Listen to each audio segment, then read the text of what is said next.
Assalamualaikum warahmatullahi wabarakatuh. Alhamdulillahirabbil alamin. Shallallahu wasallam ala Muhammadin wa ala alihi washabbihi ajmain.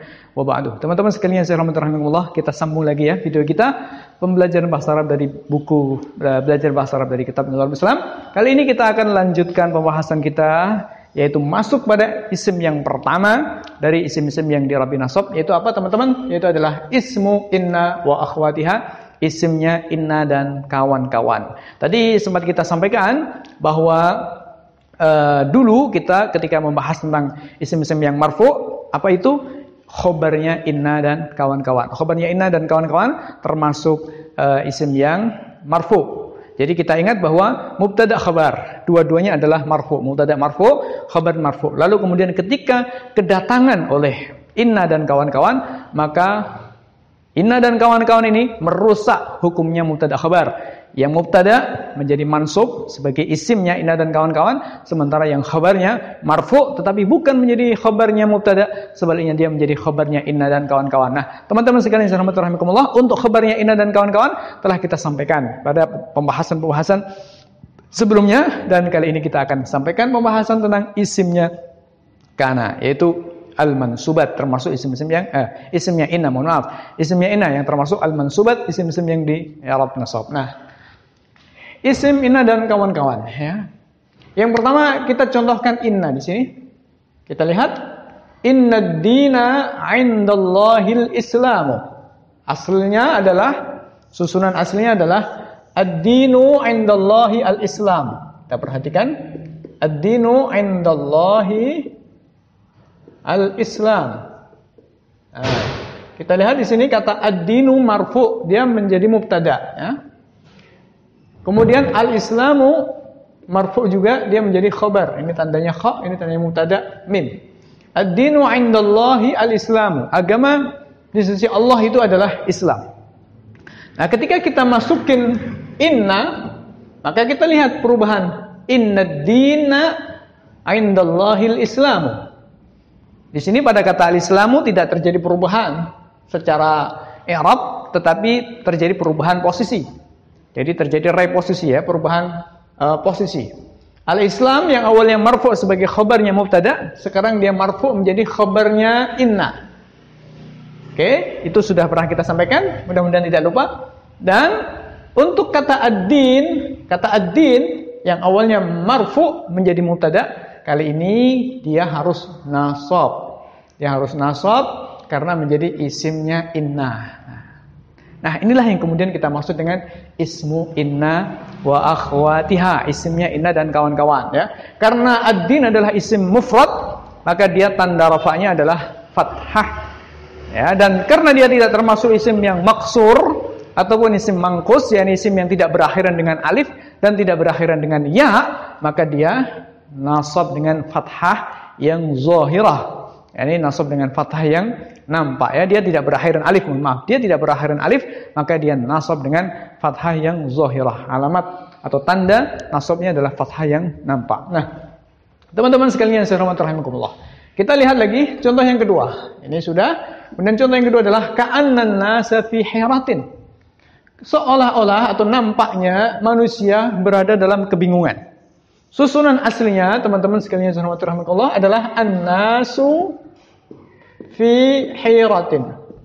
Manusia ini berada dalam kebingungan. Nah, di sini kata an-nasu menjadi mubtada, sedangkan kata fi hiratin menjadi khabar, termasuk khabar yang ghair mufrad dari bentuk jar majrur ya. Khabar ghair mufrad dari bentuk jar majrur. Teman-teman harus ingat tentang hal ini dan tidak boleh lupa ya. Oke.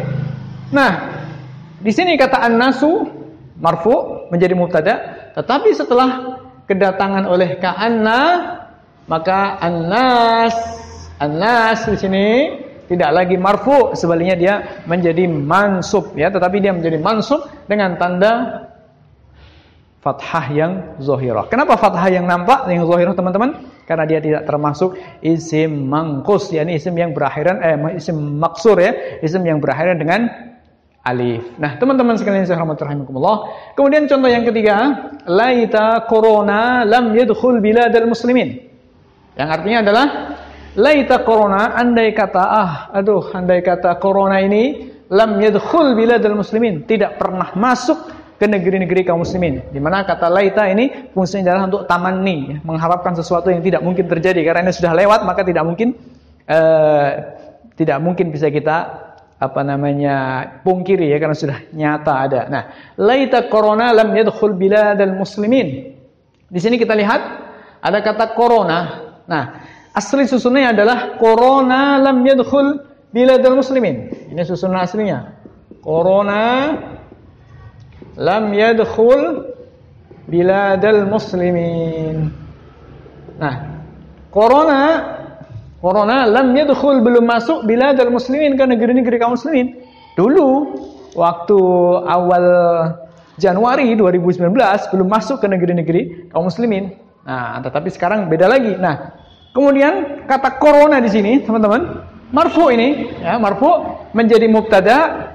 Apa tanda rafa'nya? Tanda rafa'nya adalah dhammah muqaddarah, dhammah yang diperkirakan. Kenapa dhammah muqaddarah, dhammah yang diperkirakan? Karena kata corona adalah isim yang berakhiran dengan alif dan dia tidak pernah hilang alifnya di sini, corona. Nah, makanya karena itu maka dia termasuk isim mufrad tetapi termasuk isim maksur, yakni isim yang berakhiran dengan alif sehingga tidak nampak tanda rafa'nya, dhammahnya tidak nampak. Jadi, apa tanda rafa'nya? Dhammah muqaddarah.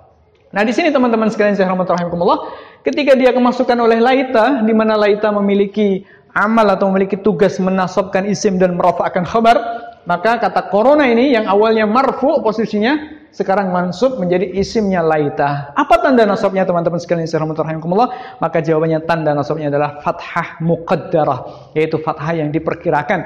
Kenapa? Karena dia termasuk isim mufrad tetapi dari golongan yang kita sebut tadi sebagai isim maksur, yakni isim yang berakhiran dengan alif. Maka tidak nampak tanda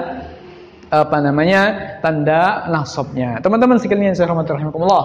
Nah, kemudian contoh yang keempat yaitu adalah contohnya untuk lakin, ya, lakinna. Al-Islamu la yukhti'ah. Al-Islamu la yukhti'ah. Islam tidak akan pernah salah. Betul, Islam tidak pernah salah. Karena Islam dari Allah Subhanahu wa taala dan Allah adalah zat yang Maha mengetahui segalanya, tidak mungkin salah. Akan tetapi lakinnal muslimina qad yukhti'u, tetapi kaum muslimin bisa saja salah. Yang salah bukan Islamnya, tetapi kaum muslimin dalam mengamalkan Islam, dalam memahami Islam, dalam mempraktekkan Islam bisa salah. Oke. Al-Islamu la yukhti'u, lakinnal muslimina qad yukhti'u. Nah, kita lihat di sini kata al-muslimin. Asli susunannya adalah al-muslimuna qad yukhti'u. Qad yukhti'u. Kaum muslimin ini bisa salah, ya. Al-muslimuna qad yukhti'u. Kaum muslimin bisa salah. Nah, di sini kata al-muslimuna menjadi mubtada. Tanda rafa'nya adalah wawu karena dia termasuk jamak muzakkar salim, sementara kata qad yukhti'u ini termasuk qad yukhti'una ini termasuk khabar jumlah dari jumlah fi'liyah.